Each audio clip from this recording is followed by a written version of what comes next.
আলা মুহাম্মদ ওয়াসাল্লিম, তারপর হাত তুলে দোয়া শুরু করবেন। বৃষ্টি পড়ছে, দোয়া শুরু করে দেন, দোয়া কবুল হবে ইনশাআল্লাহ। আজান দিয়েছে, আজান এবং একামতের মাঝখানের সময়টা আছে, এই সময়টা কাজে লাগান, দোয়া কবুল হবে ইনশাআল্লাহ। নামাজে দাঁড়িয়েছেন, সেজদায় গিয়েছেন, সেজদায় দোয়া করেন, দোয়া কবুল হবে ইনশাআল্লাহ। প্রশ্ন করে অনেকে যে ভাই সেজদায় কি বাংলায় দোয়া করা যাবে? হ্যাঁ যাবে, যদি আপনার নামাজটা নফল নামাজ হয়। কোন নামাজ হয়? ফরজ নামাজে করবেন না, নফল নামাজে করতে পারেন ইনশাআল্লাহ।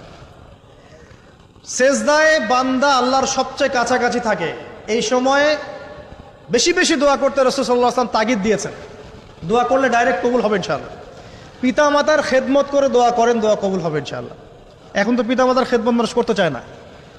এটা সেই যুগ যে যুগে পিতা মাতার সাথে দাস দাসীর মতো আচরণ করা হয়।